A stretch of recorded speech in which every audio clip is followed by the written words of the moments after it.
What is good, fam? Because Drake just hit a brand new rock bottom during a major soccer tournament, and the receipts are looking terrible for the self-proclaimed sixth god. On July 4th, 2026, the Canadian men's national team got absolutely crushed by Morocco in a 3-0 blowout. Every single fan in Houston left that stadium feeling sick after such a terrible performance. While the team was fighting at NRG Stadium, Drake was busy playing a nasty game that proves his priorities are completely fried. Instead of standing behind his squad, he tried to play it smart by placing a literal $1 bet on Morocco the night before the match. He actually hopped on Instagram to show off this pathetic wager to all of his followers. He captioned it with some nonsense about how he was trying out a reverse curse strategy to help them win. Because FIFA has announced who will be performing at their halftime show. And there's one person who's not there. Drake, how did that happen? By now, the Toronto native rapper is likely used to losing bets in the sporting world, where some have even blamed game losses on the Drake curse. This man has the Toronto Raptors mascot on his chain, yet he was so terrified of his own energy that he bet against his people. The math on this play is even more embarrassing than the final scoreboard because that $1 bet only paid out a measly $1.41. Drake is really out here chasing 41 cents in profit while his home country is getting humiliated as a tournament co-host. The optics of this whole situation are just disastrous for his brand right now. Fans are rightfully roasting him across every platform for being more concerned with his gambling narrative than actual soccer success. People see a man who is so desperate to control the conversation that he would rather look like a superstitious clown than a supportive patriot. In sports, fans also quipped at the rapper and his curse on social media after Team Canada was eliminated from this year's World Cup. It shows that the Drake curse is a real thing in his head, and he is letting internet jokes dictate exactly how he handles his business. He was so focused on trying to dodge a meme that he ended up creating an even worse one for himself. Celebrating a 40-cent win while Canada got sent home is the definition of corny behavior. This whole situation feels like a frantic attempt to keep his name in the mix, but the energy has shifted in a way he cannot fix. This is not the same guy who was courtside for every big moment a few years ago, and now he is just a guy on his phone. He is playing with pocket change to try and trick the algorithm into thinking he is still a winner. The streets know that betting against your own country means you have completely lost the plot. It went, you got destroyed, it's over. How about providing some introspective lyrics for people to understand where your head is at? How about making people feel like something beyond like bitterness, dog? He is trying to be the main character of a story that does not even need him anymore. The world realizes that his co-sign might actually be a liability for anyone he supports. The Canadian team deserve better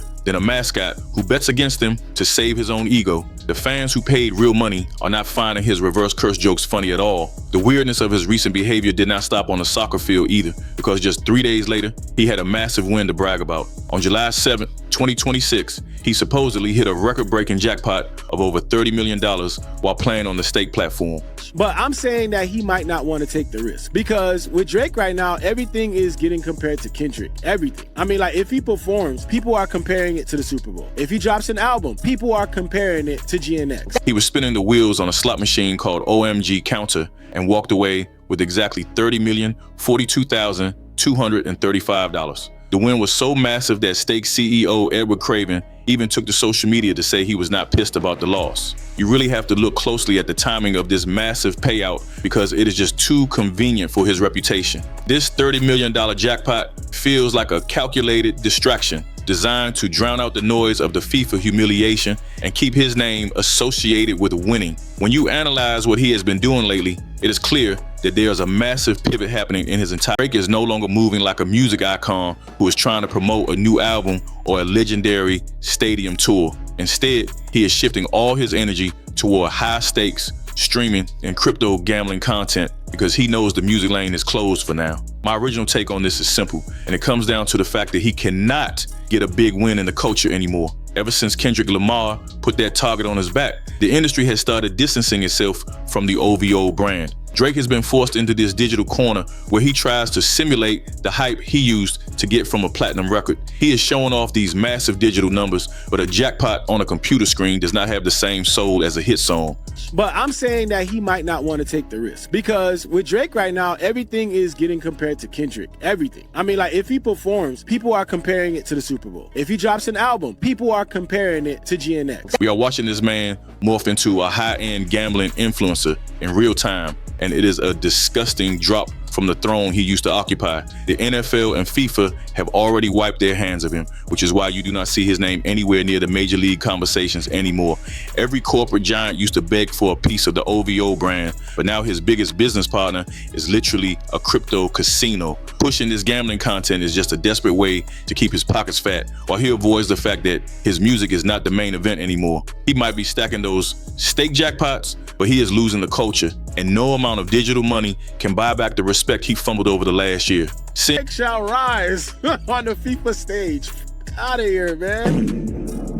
No, brother, he shall not. And you know what? Seeing a 38-year-old man lose his mind over a slot machine while his legacy burns is a pathetic sight for anyone who remembers when he actually ran the game. He is trading his global ambassador title to become a digital shill, making that $30 million a golden parachute for a career in a nosedive. Before we check out how the biggest stages on the planet are slamming the door in his face, I need to hear from the fam. Tell me in the comments if you think Drake is actually hitting these jackpots, or if this is just a fake marketing play to stay relevant. No cap. While you are there, hit that like and subscribe button and let us keep this moving. FIFA staying silent about Drake being part of the MetLife Stadium ceremony is the loudest statement anyone has made about where he stands in the industry right now. Rumors were flying for months that he was locked in for a first-of-its-kind World Cup halftime show on July 19th, which should have been his ultimate victory lap. When the official lineup dropped, it was a complete disaster for the OVO camp because the world found out that Madonna, Shakira, and BTS were taking that stage instead. Chris Martin from Coldplay was the man in charge of the curation, and he clearly did not see a spot for the self-proclaimed global ambassador of Toronto. This is a wild turn since Drake had high-profile meetings with the FIFA president, Gianni Infantino, multiple times throughout early 2025 and 2026. Excellent. And you will receive also, of course. You do not spend time with the head of global soccer just to chat about the weather. So a massive deal obviously fell apart behind the scenes. Before we move on and see how this FIFA ghosting follows the same pattern as his Super Bowl snub, tell me what y'all think. Is that global ambassador title officially dead if the boy can't even get a slot in his own backyard? Drop your thoughts in the comments. No cap. And while you at it, hit that like and subscribe. Let's continue. Getting ghosted by FIFA follows the same pattern as his Super Bowl 60 snub, proving that global stages do not need that OVO cosign to draw a crowd anymore. These massive sports leagues want artists who bring a clean and universal brand to the table, but Drake is currently way too messy for that family-friendly corporate world. The gap between his ambassador title and his total absence from the biggest sporting event in his own backyard is impossible to ignore. Toronto is literally a host city for this tournament, so having their most famous citizen watching from the sidelines like a regular fan is a devastating blow to his ego. Right? Because FIFA has announced who will be performing at their halftime show. And there's one person who's not there. Drake, how did that happen? He used to be the guy who could walk into any room and claim any stage just by showing up, but the gatekeepers are officially changing the locks. The people in charge decided that the cultural victory Kendrick pulled off was the final word, so they are choosing icons like Madonna and BTS over Drake's baggage. Being the global ambassador used to mean Drake was the face of the entire culture and the bridge between the streets and the corporate boardrooms, but when the biggest stage in the history of his city arrives and he is not even invited to the sound check, that title is nothing but a participation trophy. He is facing a cultural eviction from the city he claims to run, and the whole world is watching it happen in front of their faces. This is what happens when you try to play both sides for too long, because the mainstream gatekeepers eventually decide you are a bigger headache than a draw. Madonna and Shakira are safe bets for an audience of billions, while Drake is a lightning rod for controversy that the FIFA legal team wanted to avoid at all costs. It is a cold reality for a man who really believed he was bigger than the institutions he was trying to represent. Drake barely managed to scrape together one highlight during the whole tournament, and that was a June 28th win fueled by pure pettiness instead of actual soccer knowledge. After wagering $770,000 on Canada to beat South Africa, he walked away with a profit of $231,000. That win only happened because Steven Eustachio scored a miracle goal in the 92nd minute to secure a 1-0 victory at the final second. The actual story behind that bet came out when Drake revealed the entire thing was fueled by a nasty direct message feud with South African DJ Black Coffee. Black Coffee was talking trash in the direct messages, so Drake decided to get even by putting nearly $1 million on the line against the home country of the DJ. This shows exactly how Drake moves now, because he treats sports like a vehicle for personal beefs instead of building a real cultural connection. He is not betting on Canada because he believes in the growth of the sport or the talent on the field. The truth is, he just wants to stick it to a guy who hurt his feelings in the messages. Even though he walked away with the cash that night, the Drake curse narrative came back immediately when Canada collapsed and got blown out in the very next round. In sports, fans also quipped at the rapper and his curse on social media after Team Canada was eliminated from this year's World Cup. It feels like the universe is telling him he can win the individual wagers, but he is never allowed to share in the collective glory of a team win again. The pattern is getting predictable at this point, as he uses his massive wealth to bully people in the gambling space, since he cannot bully them with music anymore. He is trading his influence for a seat at the high-stakes table, but the price of admission is his remaining dignity as an artist. The feud with Black Coffee is just a micro beef in the grand scheme of things, but it highlights how small the world of Drake has become. He is fighting with DJs over soccer games instead of competing with the giants of rap for the top spot. The $200,000 he won might seem like a lot to a regular person, but for a guy claiming to be worth $500 million, it is just a distraction.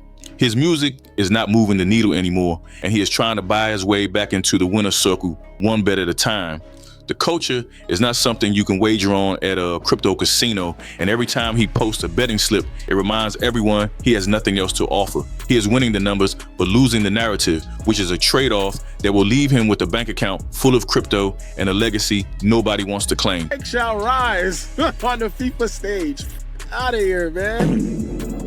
No, brother, he shall not. And you know what? The final verdict on this entire situation is that Drake is winning the money while he is absolutely losing the moment. You can look at those $30 million jackpots and the six-figure soccer bets all day, but they are just hollow numbers that do not translate to respect in the streets. I predict we will see a massive increase in these stake live streams throughout 2026, because that is the only way he can simulate high energy hype. He used to get that from a major album release, but now he is trying to create artificial digital events where he screams at a monitor for an audience of gamblers. Real world festivals and stadium tours are not booking him anymore, and this cultural eviction from the FIFA stage mirrors exactly what happened at the end of the Kendrick Lamar beef. It proves the mainstream has officially decided to move on, and Drake is being pushed further into the digital corner where he only talks to crypto bros and loyalists. The rest of the world is watching the stars that replaced him. He used to be the guy who defined the summer for everyone,